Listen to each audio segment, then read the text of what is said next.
The Arichat Community Development Association has been working hard on this project over the past few years, including the depths of the pandemic, and they've made some significant progress in recent weeks. They've officially made a playground equipment purchase for the new facility, and they've received funding from private organizations as well as two levels of government.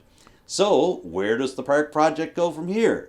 To get the answers, I sat down with the director of the Arichat Community Development Association, Rachelle Samson.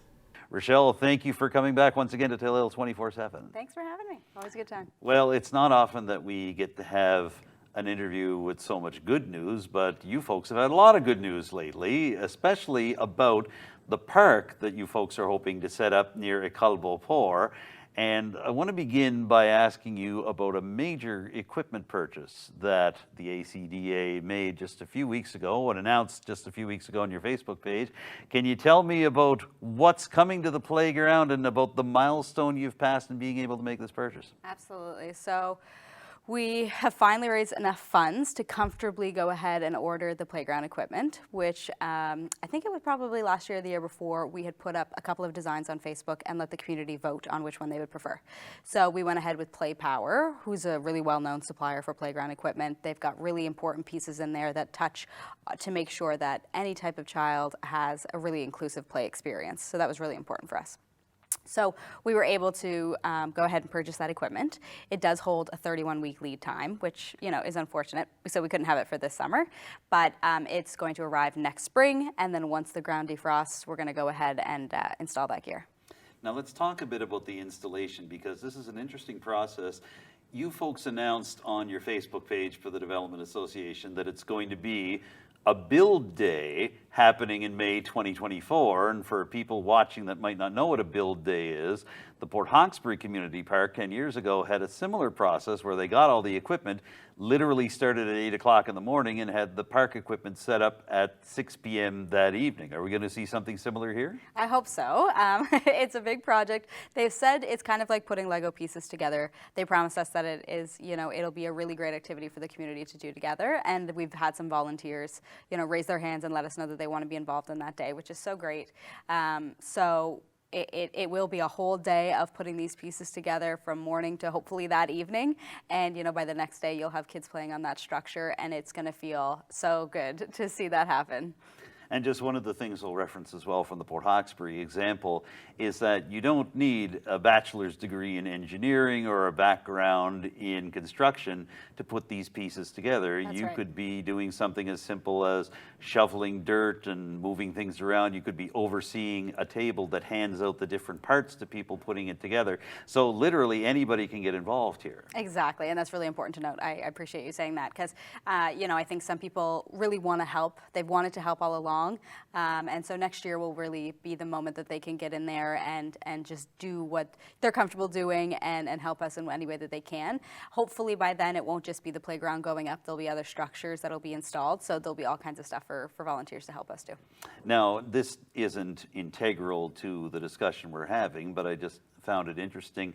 With the Port Hawkesbury example, they got their equipment from a group called Let Them Be Kids, which had also helped an additional playground setup in a different part of Cape Breton. And the build day was part of the condition of receiving that equipment. Is that the case here, or is that just something that you and your association have decided would be a good idea to do? No, actually, yeah, it's just something we talked to Proxbury. We've talked to the mayor of Proxbury and the people who work there all along the way, just to get more information on how it went, what works for them, what doesn't work for them, what's it costing them.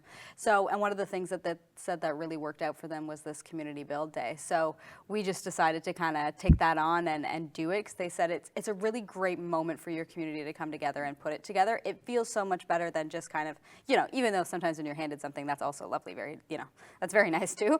But they said it really brought everybody together. It brought the parents together. It gave everybody a sense of purpose, like they did this for their community, which I really, really loved that feeling that they got, and so that's kind of where we got that idea. So there's no requirement for us to do it, it's just something that we'd love to do. Well, I look forward to seeing it coming together. And in the meantime, part of the excitement around the park project right now is that you're getting all kinds of community support. One of the most obvious examples comes from St. Joseph's Credit Union, and they presented the association with a $100,000 donation from their CED program. Can you tell me a little bit about that and about just the excitement of them coming on board? Absolutely. So they have a CED program, which I believe is Community Economic Development. And so we were waiting to get enough funds that we felt like our project was really concrete before applying. And so now we've come a very long way. We have, a couple of thousands of dollars, which is great. And so we applied to the seed fund for a lesser amount. We applied for $10,000, and they decided that the project is well on its way and that they wanted to be a really big part of this project and a really big partner. And so they allocated $100,000 for us. And that is one of their biggest grant amounts in history for them. So that was like super cool to be a part of that. And it felt really good that, they share that same value of what we're looking to provide for our community and think that the community deserve this. And so it's really important to us to see that kind of community support. It means we're headed in the right direction, we're doing the right thing, and we're giving the community something that, they deserve, but also something that it makes sense in theory. It's not just, it's going to look good on paper or look good on the ground. It's really something they can use. It's going to foster community involvement, and it's really going to bring people together. And this comes after a few years of community fundraising for the association as well, too. We remember the Chase the Ace that Brandon Boudreau was hosting on the Facebook page for the Arichat Community Development Association. And we remember that so many individuals and organizations have really come together to make this happen. So can you tell us a little bit about what it feels like to be getting to this point at the park project's planning stage where you've been able to order equipment and say, yes, there's going to be a build day coming, this park is actually happening?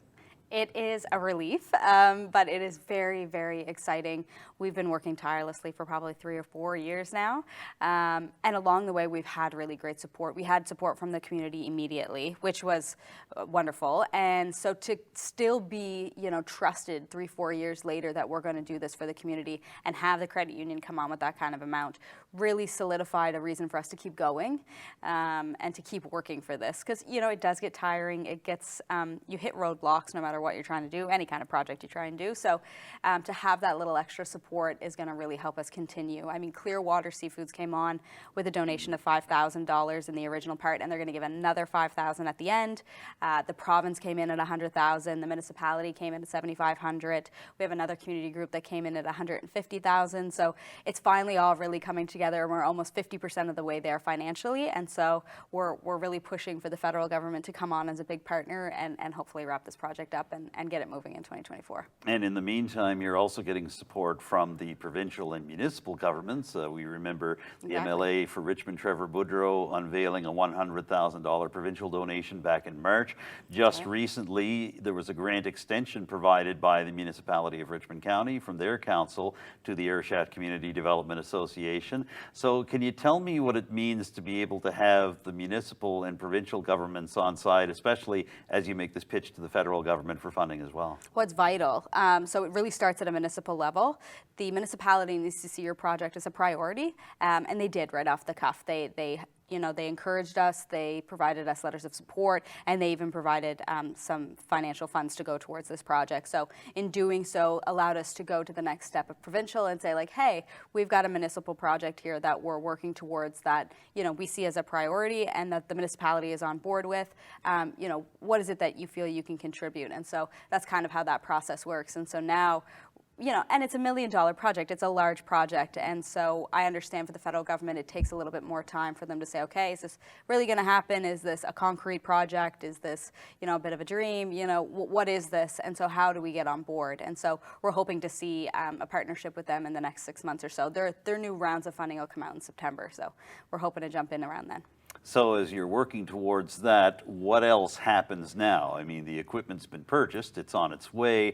So what can you tell me about what the next stages are for the park project? So for the summer, we lighten up a little bit. We let the families, because every board member is a parent, a teacher, or a community member of some sort with their own lives. So in the summertime, we take July, August to just relax, enjoy how far we've come for the year, and then we hit the ground running again in September, which is when a lot of the funds, all the grants get released. So in the meantime, we have funding letters that go out. We're still approaching community, local businesses to donate. We're still partnering with private foundations and funds to try to get some funds from them. So it never really ends. You're kind of always chasing it. But the next steps kind of keep rolling, and you just keep working towards that end goal. And so the chase continues. Well, as we wrap up here, Rachelle, I want to ask you about the fact that not only has the community come together, not just recently, but in previous years leading up to this as well, they've come together during the depths of the COVID-19 pandemic when you couldn't hold public fundraisers and you couldn't go door to door or go to people's offices or homes soliciting for funds like this. The resolve of the community to be able to make this project happen, and your association and its board to make this project happen, does that give you a lift as you look forward not only to the actual construction of the park, but to other endeavors that the Development Association are doing to make Arichat and Isle-Madame better? Absolutely, yeah. The fact that we were able to push through that, get creative, find ways to handle that, it really spoke volumes about the members we had on that committee who did incredible work not only for the community but at large. They really raised awareness for something that's so important, which is having inclusive experiences for people of all ages and all abilities. We are such a small community, but a mighty one. But we have people that range from babies to seniors, and everybody deserves to have access to opportunity. And we live in such a beautiful place, and there's no need for us to have less options or less opportunity. So I think it's so important that this project really comes to fruition next year. All right, we've covered a lot of ground in a short time, as I thought we might. Do you have anything else you'd like to add about all of this just before we wrap up? Not at all. I think we're just so excited. This year we had some really great announcements, like purchasing the playground and that partnership, and so that kicked off our summer to be able to take a little relax, a little pause, soak that in and enjoy it, and then seeing this come to life next year, which is not that far away when you think about it. It's really exciting. So we're looking forward to that. Well, we appreciate you coming in to tell us all about it as we start this last summer in Isle-Madame without a community park. That's right. So thank you so much, Rachelle Samson, for giving me a couple of minutes here on Telile 24/7 today. No, thanks for having me.